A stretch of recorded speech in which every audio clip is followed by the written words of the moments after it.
Bismillahirrahmanirrahim. Assalamualaikum warahmatullahi wabarakatuh. Innal hamdalillah nahmaduhu wa nasta'inuhu wa nastaghfiruh wa na'udzu billahi min syururi anfusina wa min sayyiati a'malina. May yahdihillahu fala mudilla lahu wa may yudlilhu fala hadiyalah. Asyhadu an la ilaha illallah wahdahu la syarikalah wa asyhadu anna Muhammadan abduhu wa rasuluh. Allahumma salli wa sallim wa barik ala nabiyyina Muhammadin wa ala alihi wa sahbihi wa sallam. Amma ba'du, ayyuhal ikhwah, bapak, ibu, akang, teteh, para asatiz, para tokoh, para alim semuanya, azanillahu wa iyyakum, rahimani wa rahimakumullah. Pertama-tama kita memanjatkan puji dan syukur atas nikmat yang Allah Subhanahu wa taala berikan kepada kita. Wabil khusus pada pagi hari ini Allah Subhanahu wa taala masih memberikan kesempatan kepada kita untuk sama-sama menuntut ilmu, memperbaiki keimanan kita, ketakwaan kita dengan cara menuntut ilmu syar'i. Maka ini harus banyak menjadi salah satu nikmat yang harus banyak kita syukuri. Mudah-mudahan Allah Subhanahu wa taala melimpahkan rahmat untuk kita semuanya. Lalu yang berikutnya salawat serta salam tidak lupa kita limpah curahkan kepada baginda Nabiullah Rasulullah Muhammad sallallahu alaihi wasallam, di mana kita sama-sama berharap mudah-mudahan kebaikan, syafaat, rahmat atas salawat serta salam tersebut itu sampai kepada keluarga beliau, kepada para sahabat, tabi'in, tabi'ut tabi'in, dan juga kepada kita selaku umatnya. Dan kita juga memohon kepada Allah Subhanahu wa taala mudah-mudahan kita termasuk di antara hamba-hamba yang mendapat kesempatan untuk minum dari telaganya Rasulullah sallallahu alaihi wasallam. Allah berikan rahmat kepada kita, lalu kita semua bisa masuk ke dalam surganya Allah Subhanahu wa taala. Baik, ayyuhal ikhwah, bapak dan ibu sekalian, rahimani wa rahimakumullah. Saya nggak tahu ini apakah kabar buruk atau kabar gembira buat antum semua, di mana ujian kita harus tunda ya. Alhamdulillah. Ini saya nggak tahu nih, ini alhamdulillahnya alhamdulillah ala kulli hal atau alhamdulillahilladzi bi ni'matihi tatimmu shalihat ya kan. Ini nggak tahu nih yang mana nih ya kan. Ya.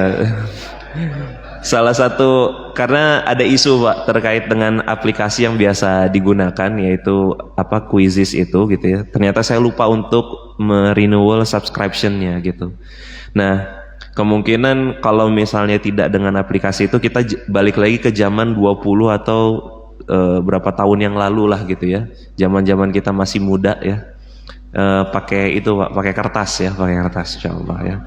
Jadi kan kalau pakai kertas tingkat kepesertaannya meningkat tuh Ustaz ya kan ya, karena disediain ya kan. Nah, nanti insyaallah ya, insyaallah kalau misalnya nggak pakai aplikasi, kalau pakai aplikasi kan ada alasan kan. Apa namanya, nggak bawa handphone atau apa, tapi insyaallah kayaknya kemungkinan besar kita kembali lagi ke masa-masa kita sekolah dulu ya. Nah itu jadi bapak punya persiapan kurang lebih kalau diundang lagi 1 bulan lagi kita insyaallah ya, ada persiapan untuk ujian. Berarti makin ditunda soalnya makin banyak Pak ya. Makin susah insyaallah. Request makin susah ya Pak. Alhamdulillah. Kita keluarin hadis sama ayat Al-Quran aja kalau gitu.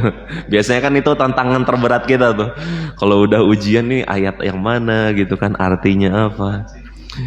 Ya tapi insyaallah dengan kita adanya ujian Pak, sebenarnya itu kan membuktikan salah satunya adalah kesungguhan kita dalam belajar sebenarnya. Kesungguhan kita dalam belajar.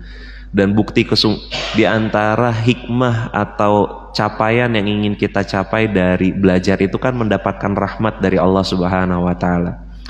Maka dari sisi ini kan kalau kita pengen dapat rahmat ya ujiannya harus jujur, atau nanti minta tolong ya Ustaz, duduknya dikondisikan gitu ya.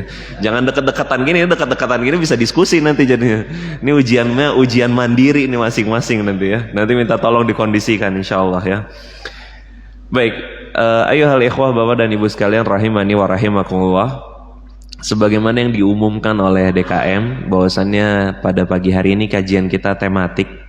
Ini sebagai bentuk rehat juga dari buku yang kita bahas selama ini, yaitu buku Harta Haram Muamalat Kontemporer karya Al-Fadil Ustadz Dr. Erwandi Tarmidhi hafizahullah. Karena sepertinya dengan bahasan menata diri untuk meraih rizki ini momen yang pas Pak. Biasalah kan kalau akhir tahun itu refleksi lah, biasanya refleksi terkait dengan apa yang sudah kita capai, apa yang belum kita capai, lalu apa yang harus kita persiapkan untuk di tahun yang akan datang. Apalagi dengan situasi dan kondisi berbagai macam isu pada hari ini, termasuk diantaranya mungkin masalah PPN 12% gitu ya, lalu banyaknya badai PHK gitu ya, dan masih terjadi sampai hari ini gitu, lalu dan berbagai macam isu-isu ekonomi yang lainnya. Tapi pada kajian kita pada pagi hari ini kita tidak dalam posisi, atau saya tidak dalam posisi apakah mengkritik, mendukung, atau studi kasus terkait dengan berbagai macam kebijakan dan kondisi tersebut. Kita akan kembalikan hal-hal seperti itu kembali kepada kondisi diri kita Pak. Karena lagi-lagi yang paling penting Pak, yang paling penting dalam meraih, mendapatkan rizki di muka bumi Allah Subhanahu wa Ta'ala, itu yang paling penting adalah proses kita dalam memperbaiki diri. Karena kalau misalnya Bapak dan Ibu sekalian ingat ya, hadis yang sering diulang oleh guru-guru kita, para kiai kita, para asatiz kita, bahwasannya Nabi SAW beliau bersabda, man yuridillahu bihi khairan yufaqihu fiddin. Barang siapa yang Allah Subhanahu wa Ta'ala inginkan kebaikan kepada seorang hamba, maka Allah akan buat hamba tersebut faqih, memahami ilmu agamanya, yufaqihu fiddin. Banyak di antara kita memahami fikih itu selalu terkait dengan masalah hukum syariat. Itu betul, itu bukan konteks yang keliru. Sebagaimana yang disebutkan oleh Syekh Muhammad bin Shalih Al-Utsaimin rahimahullah dalam kitab Al-Usul min Ilmil Usul, beliau menyebutkan definisi fikih itu adalah ma'rifatul ahkami syar'iyyati al-amaliyah bi adilatiha at-tafsiliyah.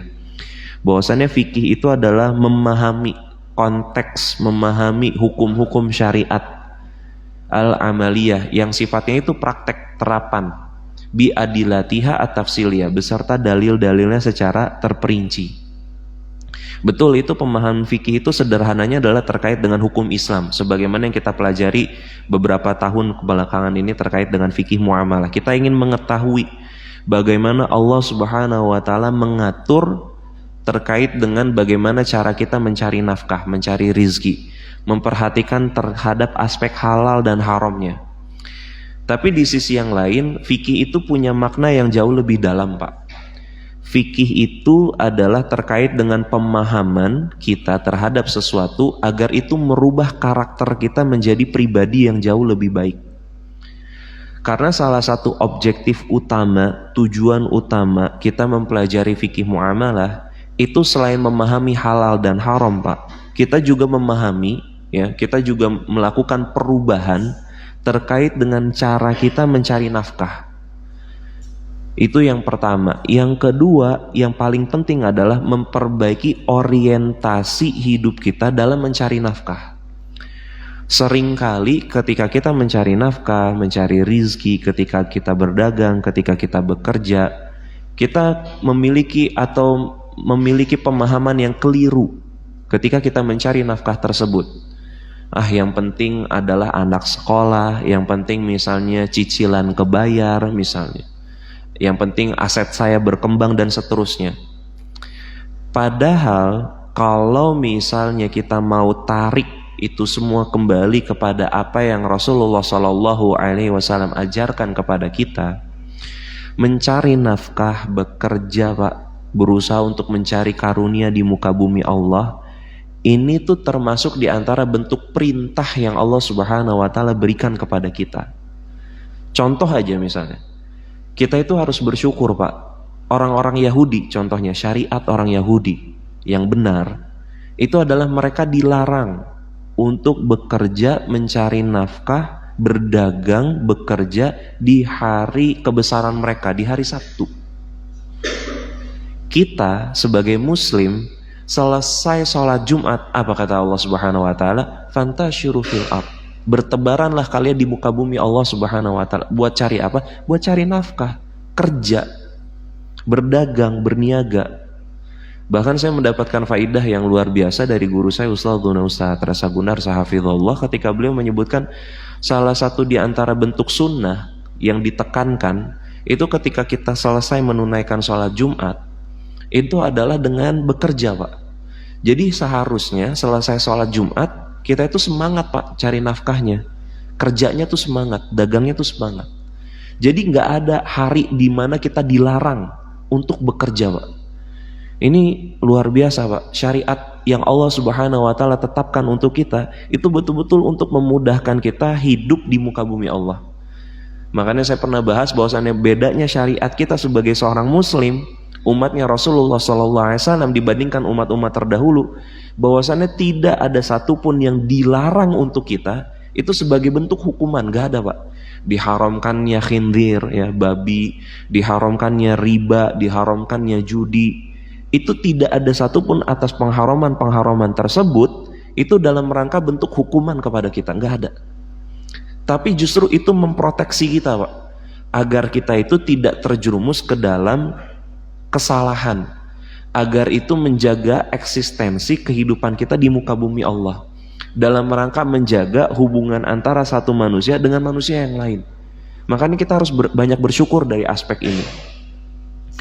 Maka dari sisi ini, kalau kita tidak memperbaiki diri, kita tidak menata diri kita dalam mencari rizki, maka perintah yang Allah Subhanahu wa taala wajibkan kepada kita untuk mencari nafkah itu ujungnya jadi sia-sia. Kenapa? Karena yang kita khawatirkan adalah orientasinya balik lagi ke dunia lagi, ke dunia lagi, ke dunia lagi. Hanya sekedar menumpuk harta sampai akhirnya melupakan bahwasannya itu semua akan dimintai pertanggungjawaban. Dan ini yang kita hindari. Karena kita ingat, Pak, bahwasannya saya pernah bahas terkait dengan harta itu ada dua hal yang akan dimintai pertanggungjawabannya oleh Allah Subhanahu wa taala. Terkait sumbernya dari mana dan bagaimana cara kita membelanjakannya.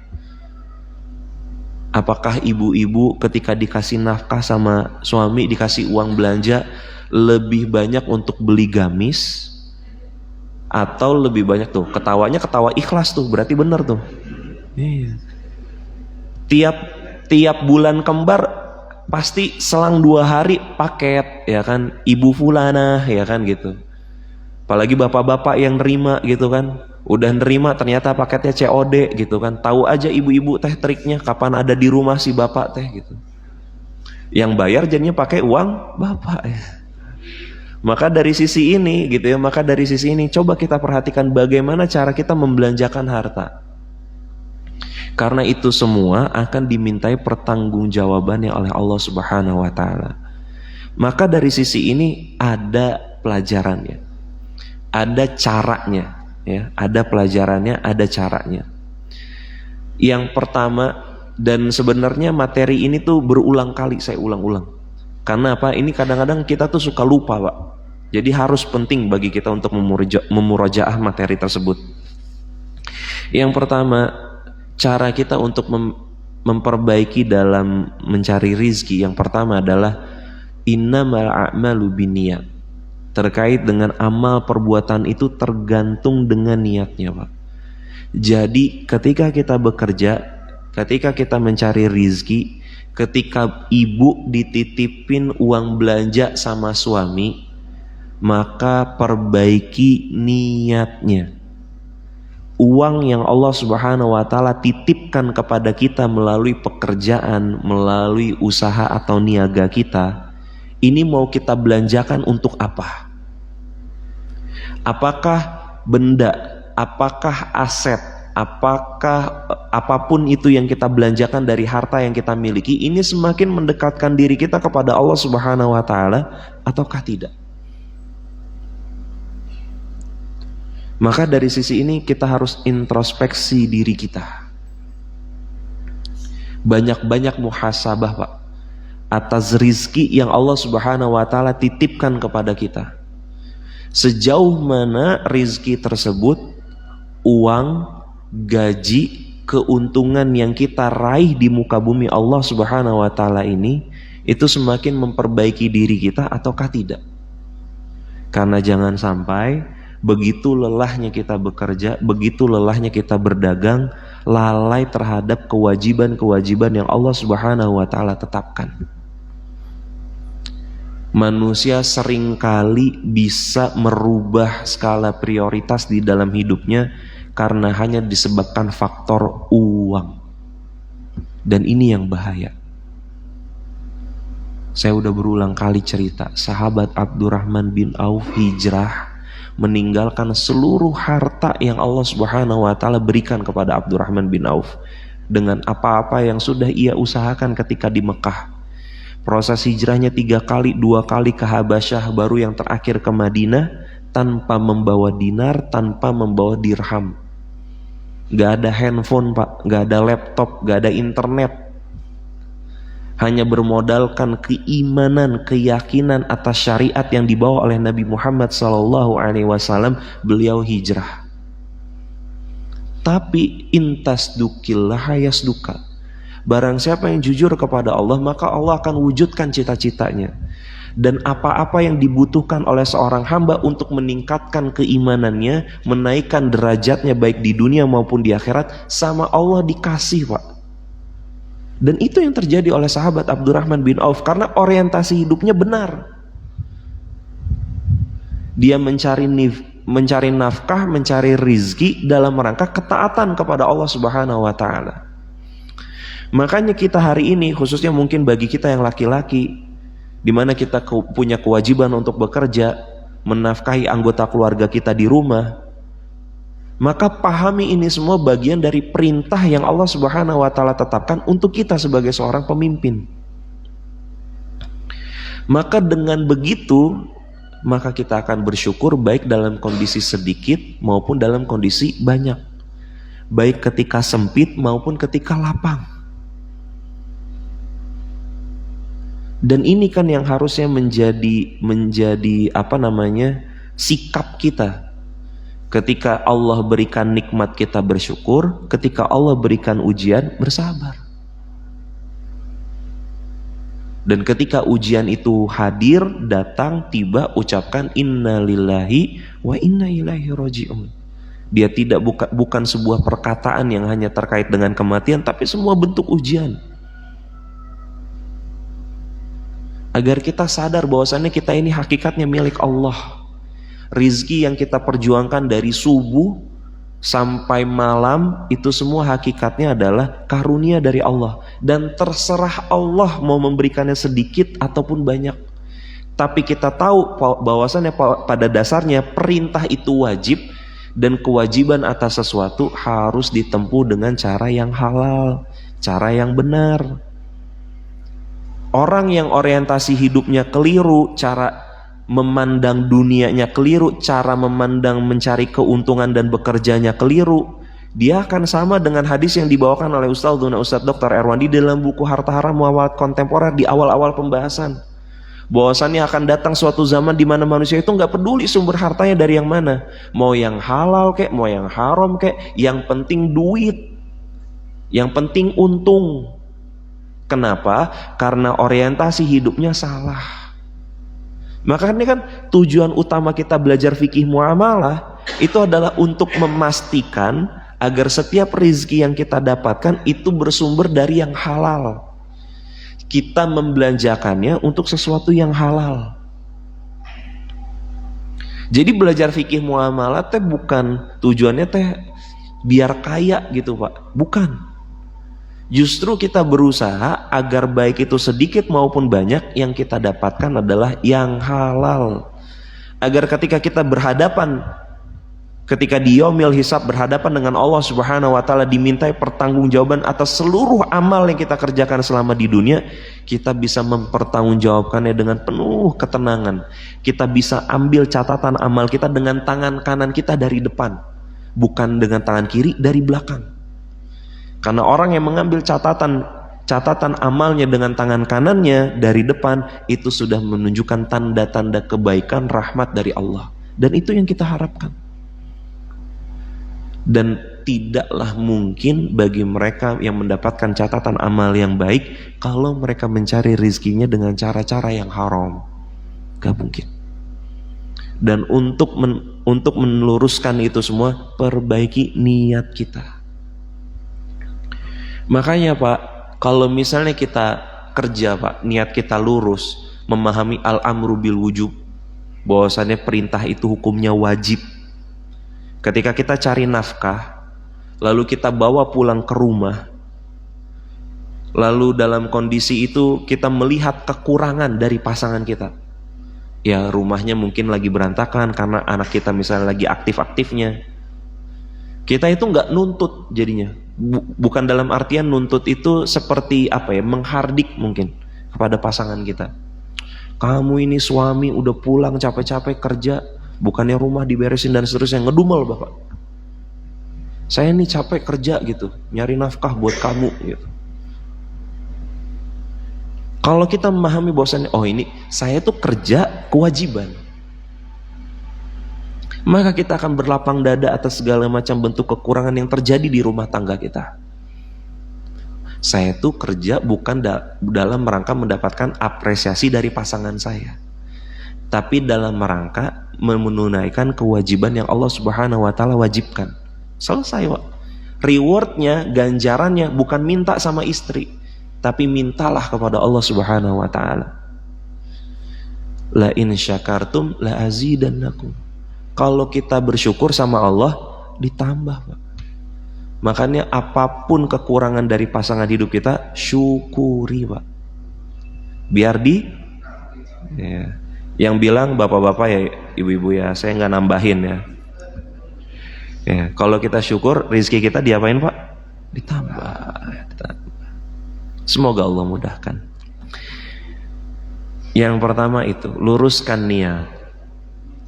Lalu yang kedua, Bapak dan Ibu sekalian rahimani wa rahimakumullah, di dalam buku Fiqhus Sunnah karya Said Sabiq rahimahullah, beliau itu di awal-awal pembahasan terkait dengan babul buyu, masalah bab jual beli, itu beliau membawakan hadis yang dibawakan oleh sahabat yang bernama Syakhr al-Ghamidi. Sahabat Syakhr al-Ghamidi ini termasuk barisan orang-orang kaya, walaupun mungkin bukan top 10-nya gitu ya. Bukan seperti sahabat Uthman, Abu Bakar, Umar, ataupun seperti Abdurrahman bin Auf, Zubair bin Awam, bukan. Tapi setidaknya Syakhr al-Ghamidi ini termasuk di antara sahabat-sahabat yang kaya. Syakhr al-Ghamidi ini beliau itu pernah mendapati Nabi SAW berdoa secara khusus untuk umatnya di pagi hari. Allahumma barik li ummati fi bukuriha. Ya Allah, rahmatilah, berkahilah umatku di pagi hari.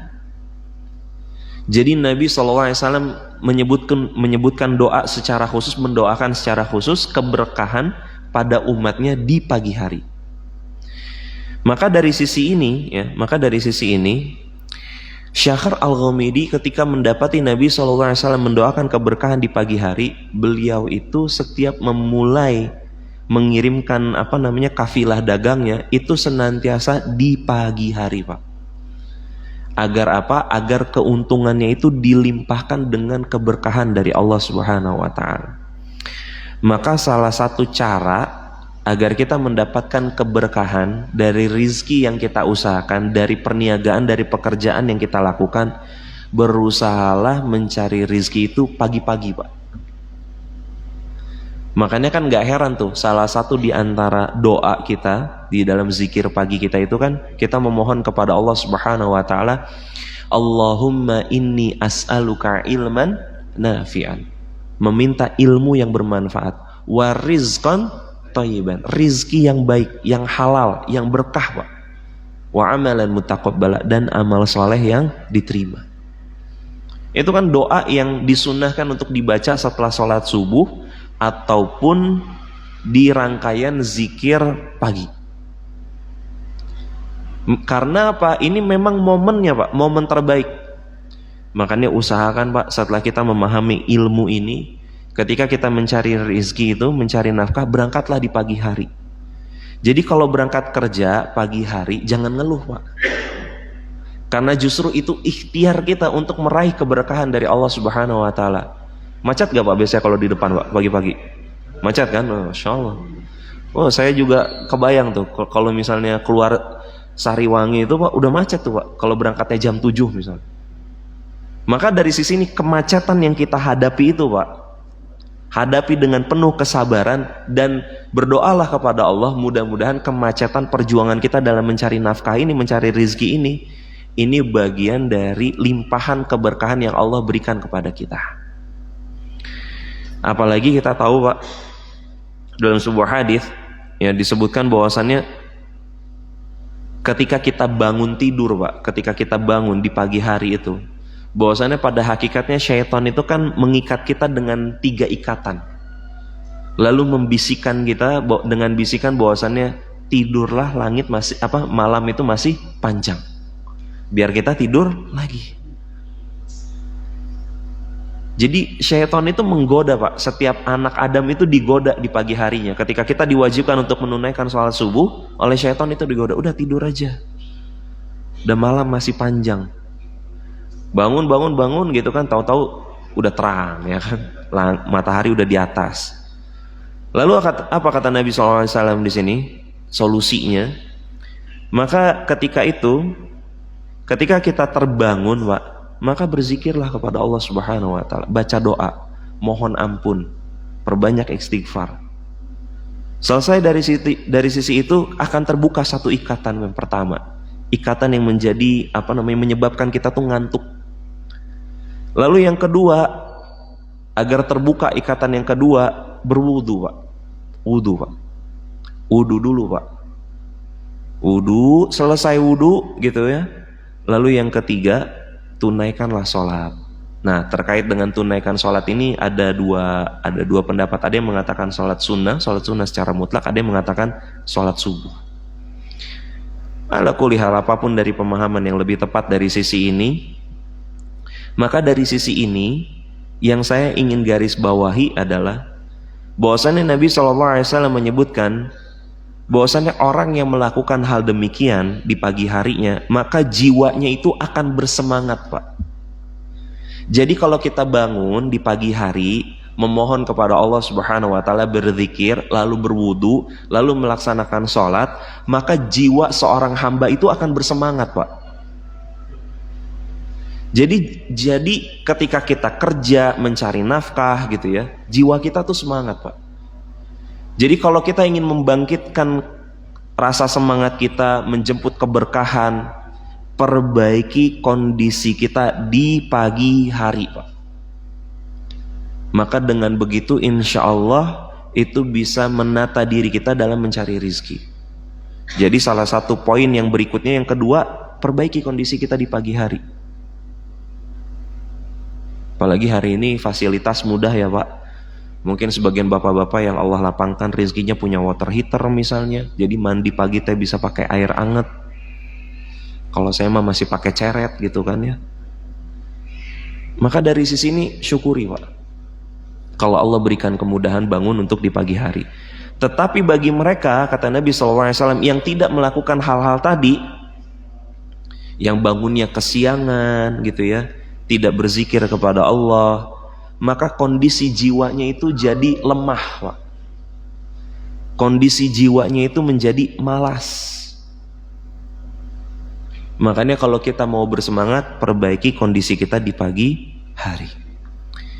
Lalu yang terakhir ya, karena kajian tematik singkat aja Pak, jangan lama-lama ya, jangan lama-lama. Bukan Pak, bukan itu sebenarnya alasannya. Saya lagi ada acara kantor, jadi saya harus kejar ke sana sebenarnya.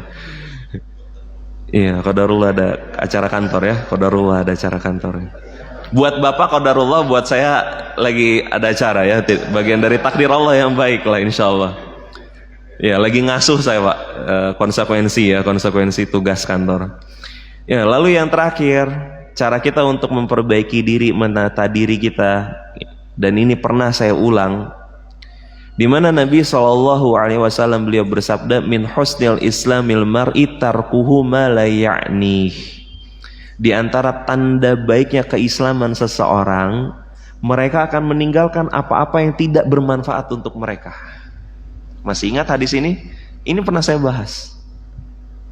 Kalau Bapak ingin memperbaiki diri dalam mencari rezeki, tinggalkan Pak perkara-perkara yang tidak bermanfaat. Kalau itu tidak menyangkut dengan keimanan, tidak menyangkut dengan ketakwaan, tidak menyangkut tentang kesehatan Bapak, kalau cuman hanya sekedar kalau ibu-ibu majelis arisannya hanya sekedar majelis ghibah, Bu, maka tinggalkan. Fokuslah pada kegiatan, pada komunitas, pada lingkungan yang bermanfaat. Makin rajin, makin rutin datang kajiannya. Kalau misalnya kerja, fokus Pak kerjanya. Jangan sampai terlalaikan dengan hal-hal yang tidak bermanfaat. Karena tanda baiknya keislaman seseorang, mereka akan meninggalkan apa-apa yang tidak bermanfaat untuk diri mereka. Jadi ada 3 hal yang harus kita perbaiki. Kalau Bapak mau mencari rizki dilimpahkan dengan keberkahan oleh Allah Subhanahu wa Ta'ala, perbaiki lagi niat kita, luruskan niat kita. Lalu yang kedua, perbaiki kondisi kita di pagi hari. Jangan bermalas-malasan, laksanakan apa yang diwajibkan oleh Allah Subhanahu wa Ta'ala. Yang terakhir, tinggalkan perkara-perkara yang tidak bermanfaat. Dan sebetulnya masih banyak pelajaran yang lainnya, tapi pulang dari sini kita coba mulai dari yang 3 ini dulu. Karena 3 ini saya lihat ini cukup urgent, khususnya masalah bab niat tadi. Karena seseorang itu tergelincir kepada perkara yang haram karena disebabkan keliru dalam menempatkan niatnya. Wallahu ta'ala a'lam. Dan sebetulnya di email saya itu ada pertanyaan yang masuk, cuman harus ada beberapa hal yang saya elaborasi terkait dengan masalah terkait dengan masalah transaksi PPOB ya, sebetulnya fasilitas dari bank. Dan mungkin saya akan tektokan via email dengan Bapak Fulan yang bertanya. Jadi insya Allah pertanyaannya akan saya jawab selengkapnya di pertemuan yang akan datang insya Allah, include dengan ujian insya Allah. Mudah-mudahan tidak ada penundaan lagi ya, tidak ada penundaan lagi. Ya nanti kalau misalnya bapak-bapak nggak bawa alat tulis, nanti saya yang bawain lah insya Allah ya. Mudah-mudahan saya yang bawain insya Allah ya. Mudah-mudahan cukup. Ada berapa nih? Biasanya jamaah kita berapa? Berapa ribu sih Pak Ustadz? Biasanya jamaah kita berapa ribu biasanya? Ya. Kalau ibu-ibu berapa Bu? Biasanya kalau di belakang yang hadir kajian sampai 20 orang? 2000 ya, Masya Allah ya. Capek juga tuh fotokopi 2000 tuh. Ya baiklah, insya Allah bulan depan kalau tidak ada halangan, kalau diundang lagi ya, ya ini terserah DKM nanti. Ya udahlah nggak usah diundang dulu, ntar ujian kita ya. Ya nanti pokoknya pertemuan berikutnya kapan itu kita ujian ya Pak, insya Allah ya. Wallahu ta'ala alam, demikian yang bisa saya sampaikan. Mudah-mudahan bisa menjadi ilmu yang bermanfaat untuk kita semua. Saya izin untuk tidak ada sesi tanya jawab, dan mudah-mudahan Allah berikan kemudahan untuk pengamalan dari kajian yang kita pelajari. Dan kita juga memohon kepada Allah Subhanahu wa Ta'ala, mudah-mudahan Allah karuniai kita dengan rizki yang halal, rizki yang berkah. Bismillahirrahmanirrahim. Ya muqallibal qulub, tsabbit qalbi ala dinik. Allahumma musarrifal qulub, sarif qulubana ala ta'atik. Allahumma kfini bihalalika an haramik, wa aghnini bifadlika amman siwak. Ya hayyu ya qayyum birahmatika astaghith, aslih li sya'ni kullahu wa la takilni ila nafsi tarfata ain. Allahumma inni as'aluka ilman nafi'an wa rizqan thayyiban wa amalan mutaqabbala. Rabbana atina fid dunya hasanah wa fil akhirati hasanah wa qina adzaban nar. Allahumma salli wa sallim wa barik ala nabiyyina Muhammadin wa ala alihi wa sahbihi wa sallam. Subhana rabbika rabbil izzati amma yasifun wa salamun alal mursalin walhamdulillahi rabbil alamin. Kita akhiri kajian kita dengan doa kafaratul majelis. Subhanakallahumma wa bihamdik asyhadu an la ilaha illa anta astaghfiruka wa atubu ilaik. Jazakumullahu khairan, barakallahu fikum, wallahu ta'ala a'lam. Wassalamualaikum warahmatullahi wabarakatuh.